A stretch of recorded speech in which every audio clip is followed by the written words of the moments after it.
Good evening, I'm Maureen McFadden. It's an issue of land use that's also turned into a fight over animal welfare. This morning, the Elkhart Plan Commission heard from large-scale animal breeders and animal welfare advocates. News Center 16 Stephanie Stang was at the meeting today. So, Stephanie, how did the Plan Commission get involved in the middle of a fight over animals? Well, a zoning ordinance needs to be updated. It could rezone how commercial breeders in Elkhart County are set up. And animal advocates say these large-scale breeders are just puppy mills that need to be regulated, and this is just another way of doing it.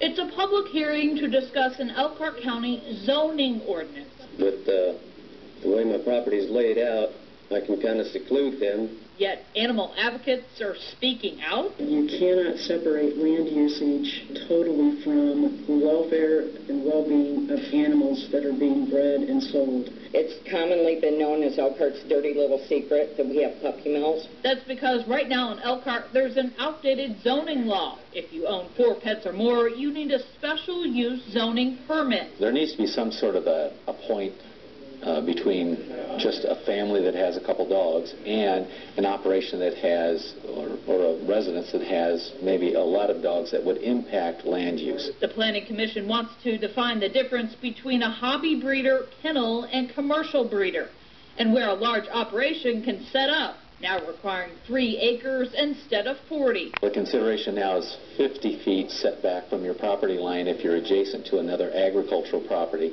If you're adjacent to a residential use, we would set that back 200 feet. The new zoning law is cause for concern for many in a lucrative business. Without the kennel, I guess if we have stuff that would cut us out, laws, I would have to go back, get another job. The last 2 years, we've had over $20,000 in vet bills, anywhere from, C-sections to vet care. It's a business animal advocates say is abusive. I have 30 dogs. Too many dogs not receiving any attention, sold as property, not pets.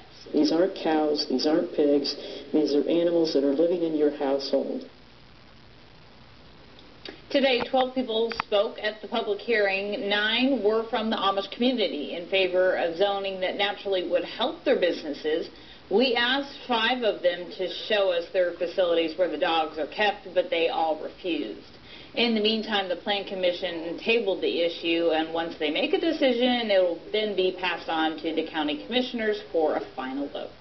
Okay, Stephanie, you mentioned they hope to define the difference between hobby breeders and commercial. Doesn't the state already do that?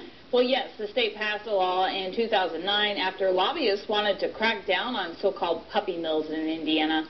It does define commercial breeders, and there are regulations breeders must follow to hopefully prevent any animal cruelty. All right, Stephanie Stang, live from the newsroom. Thanks a lot.